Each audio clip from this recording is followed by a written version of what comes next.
Steve jobs की जीवनी, विचार, संघर्ष और सफलता की कहानियां। एप्पल कंपनी के को-फाउंडर स्टीव जॉब्स आज हमारे बीच नहीं हैं, लेकिन अपने इनोवेशन के जरिए वो आने वाले दशकों तक करोड़ों दिलों में राज करेंगे।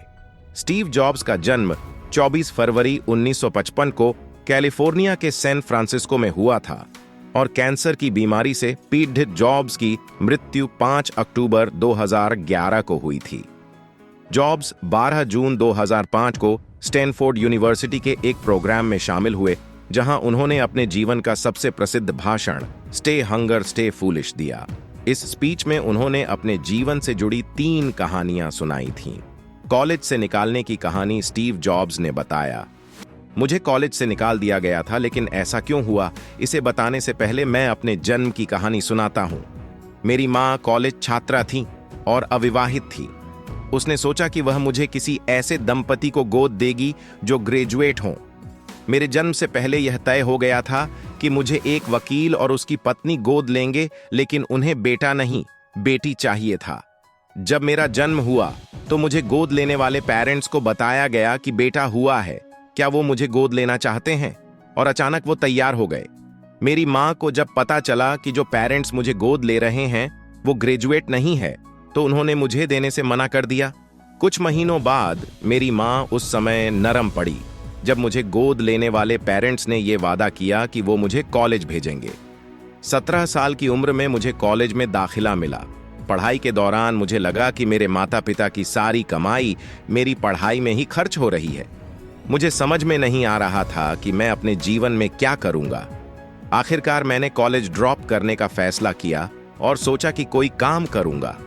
उस समय यह निर्णय शायद सही नहीं था, लेकिन आज जब मैं पीछे देखता हूं तो मुझे लगता है कि मेरा निर्णय बिल्कुल सही था। उस समय मेरे पास रहने के लिए कोई कमरा नहीं था, इसलिए मैं अपने दोस्त के कमरे में जमीन पर ही सो जाता था। मैं कोक की बॉटल्स बेचता था ताकि जो पैसा मिले उससे खाना खा सकूं। खाने के लिए मैं 7 मील चलकर कृष्ण मंदिर जाता था। रीड कॉलेज कैलीग्राफी के लिए दुनिया में मशहूर था। पूरे कैंपस में हाथ से बने हुए बहुत ही खूबसूरत पोस्टर्स लगे थे। मैंने सोचा कि क्यों ना मैं भी कैलीग्राफी की पढ़ाई करूं। मैंने शेरीफ और sans serif typeface, serif and sans serif typefaces सीखे। मैंने इसी टाइपफेस से अलग अलग शब्दों को जोड़कर टाइपोग्राफी तैयार की, जिसमें डॉट्स होते हैं। 10 साल बाद मैंने पहला मैकिन्टॉश कंप्यूटर डिजाइन किया। खूबसूरत टाइपोग्राफी के साथ यह मेरा पहला कंप्यूटर डिजाइन था। यदि मैं कॉलेज से नहीं निकालता और मैंने कैलीग्राफी नहीं सीखी होती तो मैं यह नहीं बना पाता। जीवन बदलने वाली दूसरी कहानी। मैं इस मामले में बहुत लकी रहा कि मैंने जीवन में जो करना चाहा मैंने किया। वॉज़निएक और मैंने मिलकर गैरेज में एप्पल की शुरुआत की। तब मेरी उम्र 20 साल थी। हमने खूब मेहनत की और 10 सालों में ही हम बहुत ऊपर पहुंच गए। एक गैरेज में 2 लोगों से शुरू हुई कंपनी 2 बिलियन लोगों तक पहुंच गई और इसमें 4000 कर्मचारी काम करने लगे। हमने अपने सबसे बेहतरीन क्रिएशन मैकिन्टोश कंप्यूटर को रिलीज किया।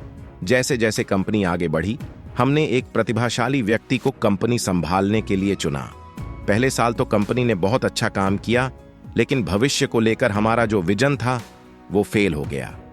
मैं जब 30 साल का था तो मुझे ही कंपनी से निकाल दिया गया। मुझे लगा कि मेरी ही कंपनी से मुझे कैसे निकाला जा सकता है।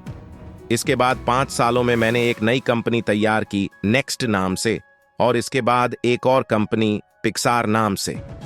पिक्सार ने दुनिया की पहली computer animated feature film toy story बनाई। आज इस स्टूडियो को दुनिया का बेहतरीन एनिमेशन स्टूडियो माना जाता है। इसके बाद एप्पल ने नेक्स्ट को खरीद लिया और मैं वापस एप्पल पहुंच गया। हमने ऐसी टेक्नोलॉजी बनाई जिसने एप्पल को नया जीवन दिया। मुझे लगता है कि यदि मुझे एप्पल से नहीं निकाला होता तो मैं यह सब नहीं कर पाता। कभी कभी जीवन में ऐसे पल भी आते हैं, लेकिन हमें इससे घबराना नहीं चाहिए।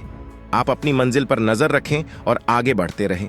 जीवन में कोई ना कोई उद्देश्य होना बहुत जरूरी है, इसके बिना आगे नहीं बढ़ा जा सकता। तीसरी कहानी। जब मैं 17 साल का था तो मैंने एक कोटेशन पढ़ा था जो कुछ ऐसा था, आप हर दिन यह सोचकर जियो कि आज आखिरी दिन है, तो एक दिन ऐसा जरूर आएगा जब सही में आखिरी दिन हो। इस बात ने मुझे बहुत प्रभावित किया। 33 सालों से मैं रोज सुबह शीशे में अपना चेहरा देखता हूं और यही सोचता हूं, यदि आज मेरा आखिरी दिन है तो मुझे वो करना चाहिए जो मैं चाहता हूं। कई दिनों तक मुझे अपने सवाल का जवाब नहीं मिला। मैं जल्दी मर जाऊंगा, ये सोच मुझे जीवन में और ज्यादा काम करने की प्रेरणा देती है। कुछ साल पहले ही मुझे कैंसर का पता चला। डॉक्टर ने मुझे बताया कि मैं 3 से 6 महीने तक ही जीवित रह पाऊंगा। मुझे कहा कि मैं अपने परिवार वालों को अपनी बीमारी और अपने काम के बारे में बता दूं। मैंने अपना इलाज करवाया, सर्जरी हुई, अब मैं बिल्कुल ठीक हूं। मैंने बहुत ही नजदीक से मौत को देखा। कोई भी मरना नहीं चाहता, लेकिन मौत एक सच्चाई है जिसका सामना सभी को एक दिन करना है। अगर वीडियो पसंद आए तो लाइक और सब्सक्राइब करें ताकि आप हमारी नई वीडियो से अपडेट रहें। धन्यवाद।